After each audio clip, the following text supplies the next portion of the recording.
여러분, 성전 미문에는 다른 사람들에게 손 벌려 살지 않으면 안 되는 이가 있었습니다. 그는 나면서부터 못 걸었습니다. 40평생 다리를 쓴 적이 없다고 생각하면 아마 그의 두 다리는 삐쩍 말라 있었을 거예요. 두 팔로 자리를 옮기려고만 하면 그의 하반신 다리는 질질 끌려왔을 거예요. 그런데 어느 날 베드로가 외칩니다. 3장 6절 말씀 같이 읽겠습니다. 은과 금은 내게 없거니와 내게 있는 이것을 내게 주노니 나사렛 예수 그리스도의 이름으로 일어나 걸으라. 베드로가 이 말을 외치면서 오른손으로 그를 잡아 일으켰어요. 그랬더니 그의 발과 발목에 힘이 생겼습니다. 일어설 수 없었던 그가 일어났고 걸었고 뛰었고 또 이제 성전을 뛰어다녔습니다. 아주 놀라운 일이 일어난 거예요. 여러분, 어떻게 이런 일이 일어난 걸까요? 베드로의 경건 때문일까? 베드로가 이제 경건한 구도자 수도자가 되어서 그가 막 기를 내뿜는 사람이어서 그랬을까? 아니면 베드로의 권능 때문이었을까? 성령이 임하면 권능이 생긴다 했는데 베드로에게 치유의 권능이 있었던 걸까? 사람들이 막 웅성거리면서 베드로 요한 곁으로 몰려들었을 때 베드로가 한 말은 이 말이었습니다. 3장 12절 말씀. 우리 개인의 권능과 경건으로 이 사람을 걷게 한 것처럼 왜 우리를 주목하느냐? 여러분, 이제 베드로도 미라클 메이커가 됐어요. 기적을 일으키는 사람이 됐어요. 하지만 그는 사람들 앞에서 우쭐대지 않았습니다. 그가 기적을 일으킨 게 맞죠? 맞아요. 하지만 베드로는 알았습니다. 이 일이 베드로의 능력으로 이루어진 일이 아니라는 거. 여러분, 그래서 베드로는 그 앞에서 이 기적에 놀라워하는 이들에게 어떤 말을 전하냐면 다른 걸 전하는 게 아니라 예수님을 전합니다. 우리 하나님께서 영화롭게 하신 예수님, 사람들은 생명의 주를 죽였지만 우리 하나님께서는 그를 살리셨다고. 그 자신에게 쏠린 시선을 마땅히 주목을 받아야 할 분께 돌리는 거예요. 누구? 예수님, 생명의 주님.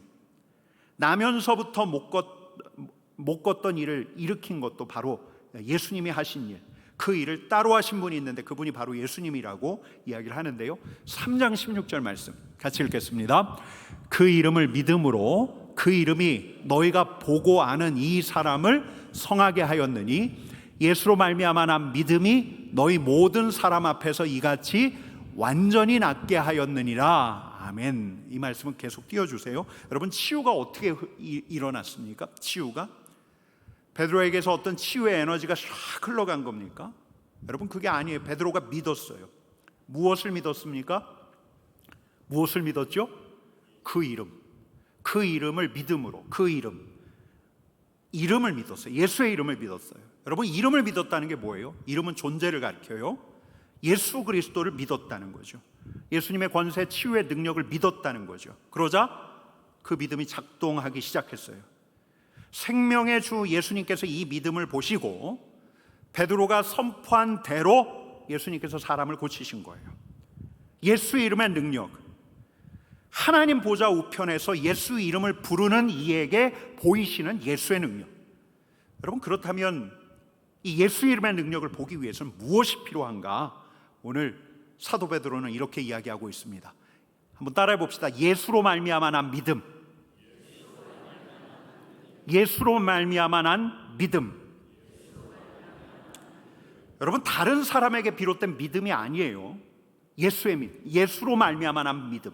예수님의 공생애를 보면 무수한 병자를 고치셨고 십자가에 달려 돌아가시면서 죄의 권세, 사단의 권세를 꺾으셨고 부활하셔서 죽음의 권세를 파하셨고 이제 생명의 주로 일하시는 예수님, 이 예수님을 바라봤기에 생기는 믿음, 예수님을 주목하게 생겨나는 믿음. 어떤 치유 사역자를 보니까 와, 이분이 막 고쳐요. 아, 이렇게도 치유될 수 있겠구나. 그 치유 사역자를 보고 일어난 믿음이 아니라 야, 나에게도 이런 능력이 있지 않을까? 내가 성령 받았는데 내 자신의 능력으로 치유할 수 있지 않을까? 이런 믿음이 아니라 예수로 말미암아 난 믿음이에요. 예수로 말미암아 난 믿음. 복음서에 예수님을 바라봤더니 생겨난 믿음. 여러분, 제가 얼마 전에 바라본다는 말이 무슨 뜻인가를 말씀을 드렸어요. 묵상하는 거예요. 주목하는 거예요.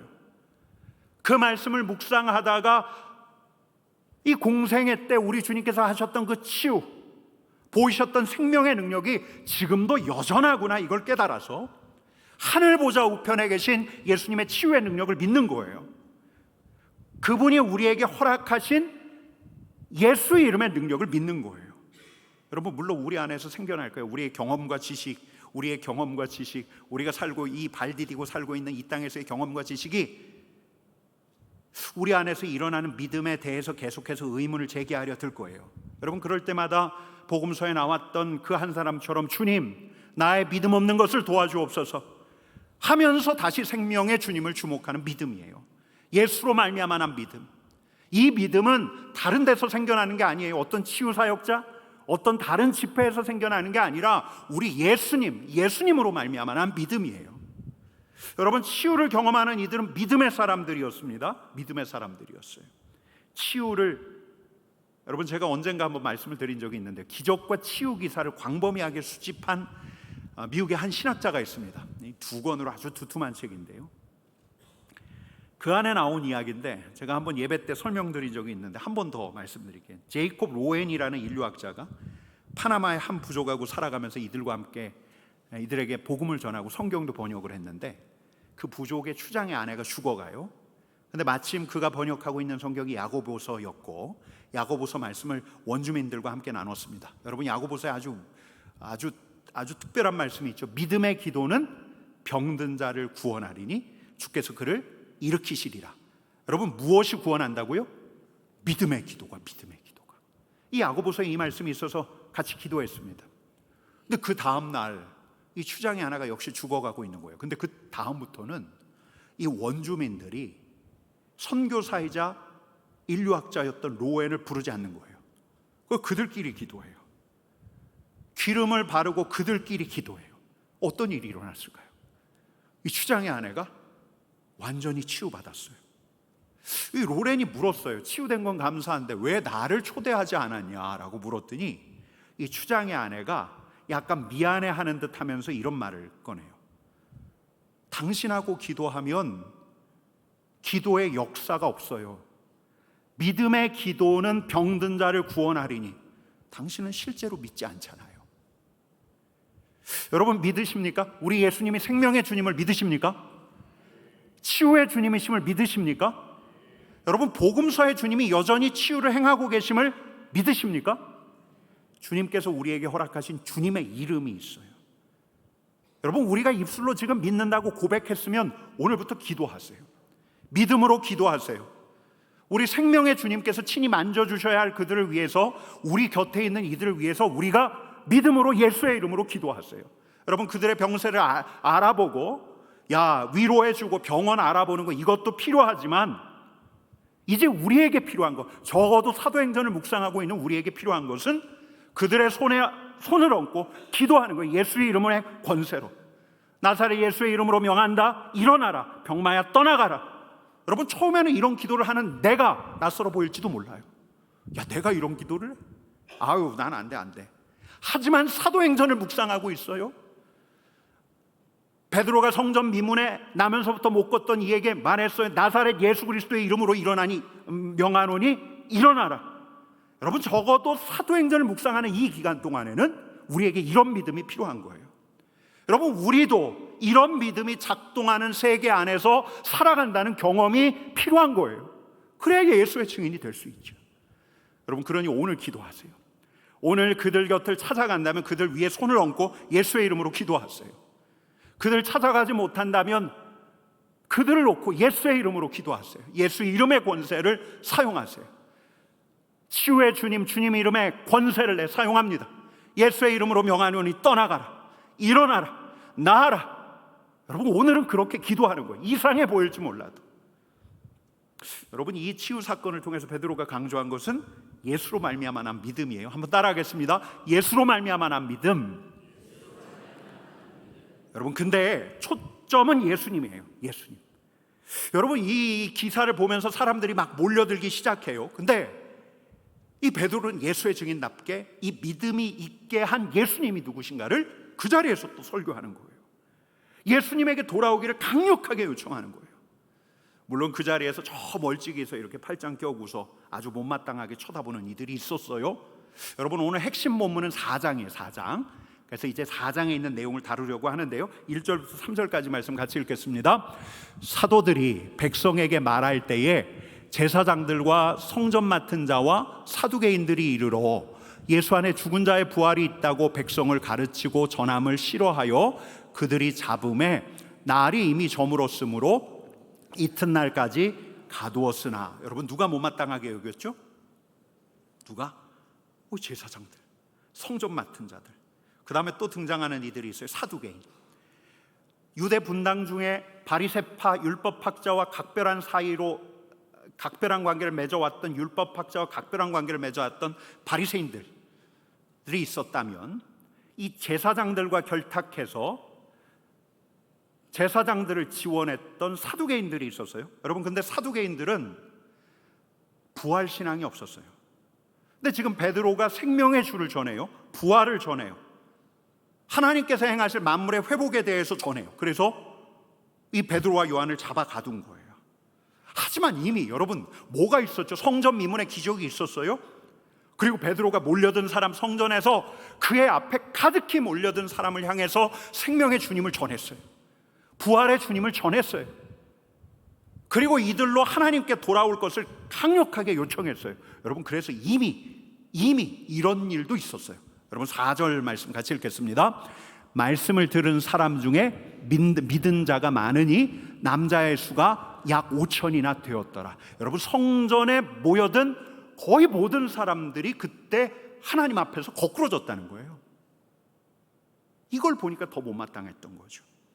여러분, 제사장들과 사두개인들이 베드로 요한을 가두었는데 날이 너무 늦었습니다. 날이 너무 늦어서 그날 신문하지 않고 그 다음날 이 두 사람을 공회로 데리고 갑니다. 5절부터 7절까지 같이 읽겠습니다.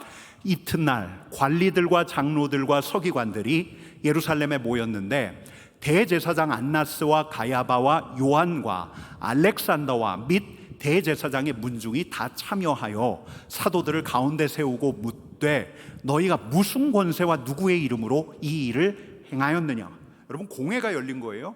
근데 이들이 지금 뭘 묻습니까? 너희가 무슨 권세로 누구의 이름으로 이 일을 행하였느냐. 치유가 일어난 일에 대해서는 이제 의심할 수가 없어요. 다 봤어요. 다만 이들이 문제 삼을 수 있는 것은 누구의 권세로, 누구의 능력으로 이런 일을 행했는가. 여러분, 언젠가 우리 주님께서 공생애 때 귀신을 내쫓으셨을 때 바리새인들이 뭐라고 그랬죠? 귀신의 왕 바알세부를 힘입어서 저 능력을 보이는 게 아닐까. 여러분, 이들 지금 똑같이 이야기하고 있는 거예요. 이런 치유가 일어나면 둘 중에 하나예요. 하나님께서 하셨든지 사단이 했든지. 여러분, 이들은 몰아가고 싶었던 거죠. 그러자 베드로가 이렇게 답변합니다. 8절에서 10절 말씀 같이 읽겠습니다. 이에 베드로가 성령에 충만하여 이르되 백성의 관리들과 장로들아, 만일 병자에게 행한 착한 일에 대하여 이 사람이 어떻게 구원을 받았느냐고 오늘 우리에게 질문한다면 너희와 모든 이스라엘 백성들은 알라. 너희가 십자가에 못 박고 하나님이 죽은 자 가운데서 살리신 나사렛 예수 그리스도의 이름으로 이 사람이 건강하게 되어 너희 앞에 섰느니라. 아멘. 여러분, 베드로는 명쾌하죠. 어떻게 이 일이 일어났냐고 묻는다면 답은 예수 그리스도. 예수 그리스도로 말미암아 이 선한 일이 일어났습니다. 나사렛 예수의 이름을 선포했고 메시아 되신 예수께서, 생명의 주 되신 예수께서 이 일을 하셨습니다. 여러분 베드로는 굉장히 담대해요. 전혀 두려워하지 않아요. 두렵지 않기 때문에 이 베드로는 그 자리에서, 제사장들과 유대 장로들이 모인 바로 그 자리에서 유대인들이 나사렛 예수 그리스도에게 어떤 일을 행하였는가까지도 짚어내요. 너희가 그분을 십자가에 못 박았다. 그런데 하나님께서 죽은 자 가운데서 그 예수님을 살려내셨다. 죽음에서 부활로, 부활해서 생명으로 오신 예수님, 그분의 능력으로 말미암아 이 사람이 강건하게 되었다. 여러분 11절 말씀 같이 읽겠습니다. 같이 읽습니다. 이 예수는 너희 건축자들의 버린 돌로서 집 모퉁이의 머릿돌이 되었느니라. 이 말씀 띄워주세요. 여러분, 이 예수님은 마치 버린 돌과도 같았어요. 방치된 돌, 버려진 돌. 여러분, 메시아를 기다렸다는 종교 지도자들이 그러지 않았습니까? 예수님을 경멸했어요. 그리고 저 갈릴리에서 십자가에 못 박았어요. 버린 돌이에요. 여러분, 그런데 예수님께서는 집 모퉁이에 무엇이 되셨다고요? 머릿돌이 되셨어요. 모퉁이 돌, 코너스톤. 여러분, 모퉁이의 머릿돌은 오늘날처럼 그 머릿돌 있잖아요. 언제 건축 시작했고 언제 완공했고 기념하기 위해서 쓰였던 돌이 머릿돌, 모퉁이 돌이 아니에요. 집을 지을 때 모퉁이 돌을 먼저 둬요. 이게 건축의 기초가 돼요. 이 모퉁이 돌로 말미암아 집의 위치와 방향이 결정돼요. 그리고 모퉁이 돌이 얼마만치 감내해내느냐, 무게를 감내해내느냐에 따라 집의 크기도 결정이 돼요. 그러니까 모퉁이의 머릿돌이라는 말은 그 집의 위치와 방향과 크기를 결정하는 돌이에요. 근데 예수 그리스도께서, 사도 베드로의 이야기는 무엇이에요? 새롭게 지어지는 건축물이 있는데 이 건축물의 방향과 위치를 잡는 분이라는 거예요. 기준이 되는 모퉁이 돌이라는 거예요. 너희는 예수님을 갈릴리에 버려진 돌로 여겼지만 아무도 그분을 머릿돌로, 모퉁이 돌로 여기지 않았지만 우리 하나님께서는 지금 무언가를 짓고 계시는데 여러분, 지금 무엇을 짓고 계셔요? 우리 하나님께서 새로운 성전을 짓고 계셔요. 새로운 성전, 새로운 주님의 몸을 짓고 계셔요. 하나님의 성전을 짓고 계시는데 이제는 예루살렘 성전 같은 가시적인 건축물이 아니라 우리 하나님의 영적인 임재가 있는 진짜 새로운 성전을 짓고 계시는데 그 기초가 누구라고요? 예수 그리스도. 예수 그리스도를 머릿돌로 해서 하나님께서 이제 거하시고 임재하시는 성전이 지어지고 있다는 거예요. 여러분, 예수님이 하나님의 임재가 있는 성전의 모퉁이돌, 머릿돌이에요. 여러분, 그런 예수 그리스도가 하나님의 임재를 사모하는 모퉁이돌인데 그런 성전을 지어가는 우리 삼덕의 가족들 되기를 축복합니다. 예수님 위에 짓는 거예요. 예수님 위에. 여러분, 그래서 우리는 끊임없이 점검하는 거예요. 끊임없이 점검하는 거예요. 특별히 사도행전을 읽어나갈 때는 더 점검하는 거예요. 우리가 예수 그리스도를 모퉁이의 머릿돌, 모퉁이돌로 두고 있는가? 예수 그리스도를 기준 삼는가? 예수 그리스도를 통해서 우리가 방향을 잡는가? 인간의 지혜가 아니라, 인간의 통찰력이 아니라 우리가 앞으로 나아갈 방향을 예수 그리스도를 기준 삼아 잡아가고 있는가? 가야 할 방향도, 우리가 행해야 할 일들도 우리 주님께서 정확한 기준이 되어가고 있는가? 그분의 영광을 위하는가? 여러분, 모퉁이돌 누구시라고요? 예수 그리스도. 옆에 계신 분들께 한번 일러드립시다. 예수님이 우리의 모퉁이돌이십니다. 여러분, 모퉁이돌은 버려진 돌이 아니에요. 위치와 방향과 크기를 결정하는 기준이 되는 돌이에요. 예수님은 코너스톤, 모퉁이돌이에요. 여러분, 자, 그 다음에 이제 우리가 오늘 또 기억해야 할 말씀인데요. 12절 말씀을 같이 읽겠습니다. 같이 읽습니다. 다른 이로서는 구원을 받을 수 없나니 천하 사람 중에 구원을 받을 만한 다른 이름을 우리에게 주신 일이 없음이라 하였더라. 우리 한 번 더 읽겠습니다.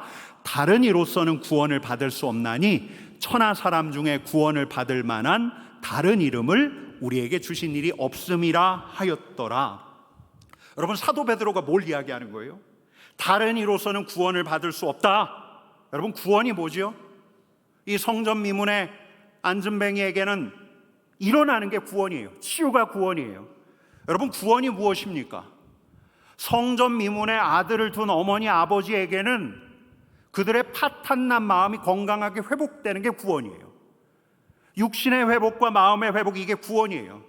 여러분, 그런데 사도 베드로가 지금 여기서 계속 이야기하고 있는 구원은 단지 이 정도가 아니에요. 그 구원은 사망에 이르게 하는 죄의 권세로부터 벗어나는 것. 우리 주님께서는 죄의 권세를 꺾으신 분이셨기 때문에. 여러분, 그 구원은 허물과 죄의 결과. 여러분, 허물과 죄의 결과가 뭐죠? 당장엔 우리에게 죄책감이 밀려와요. 얼굴이 철판이 아닌 이상 당장의 죄책감이 밀려와요. 심판에 대한 염려가 있어요. 이런 죄인의 운명으로부터 벗어나는 것. 여러분, 구원은 뭐냐면 죄인으로 살아가는 한 존재가 하나님의 진노와 최후의 심판으로부터 건짐을 받는 거예요. 여러분, 또 구원은 무엇입니까? 그 결과 하나님의 약속의 백성이 되는 거예요. 하나님의 자녀가 되는 것, 영원한 생명에 참여하는 것. 여러분, 이렇게 베드로가 이야기한 구원의 의미는 깊이가 깊어요. 폭이 넓어요. 이게 구원이에요. 그런데 이 구원은 그 어떤 사람도 가져다 줄 수가 없다. 어떤 능력자도. 천하의 구원을 받을 만한 다른 이름을 하나님께서 우리에게 주신 일이 있다 없다? 없다. 여러분, 구원의 이름은 예수 그리스도라는 거예요. 오직 예수 그리스도만이 구원의 이름, 오직 예수 그리스도만이 치유와 회복의 이름, 오직 예수 그리스도만이 하나님의 진노를 이겨내는 이름, 오직 예수 그리스도만이 하나님께 이르는 길, 오직 예수 그리스도만이 하나님의 다스림, 영생에 이르는 길. 여러분 믿으십니까? 오직 예수 그리스도. 여러분, 그 그리스도를 우리가 안다는 것이 얼마나 감사한 거예요. 우리가 그 그리스도를, 우리 예수님을 우리의 주님으로, 우리의 그리스도로 고백할 수 있다는 것이 얼마나 위대한 고백이에요. 오직 그리스도께서 우리의 구원의 길을 여시는 분이십니다. 여러분, 말씀을 제가 준비하면서 생각했습니다.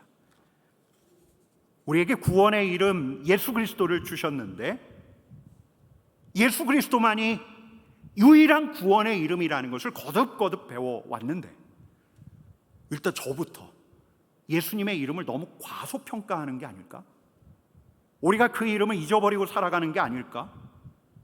예수 그리스도를 바라보며 예수의 이름을 부를 때 하나님께서, 하나님의 있는 임재가 있는 우리를 성전으로 지어가시고 우리로 치유와 회복을 가져다 주시고 기쁨과 평강을 가져다 주실 뿐만 아니라 영원한 난제, 이 사망의 문제마저도 해결해 주시고, 무엇보다 하나님의 다스림을 꿈꾸는 우리들에게 하나님의 다스림이 있는 영생에까지 이르게 하시는데, 예수의 이름으로, 예수 그리스도로 말미암아 이 예수 그리스도를 일상 속에서 너무 과소평가하고 있는 게 아닐까?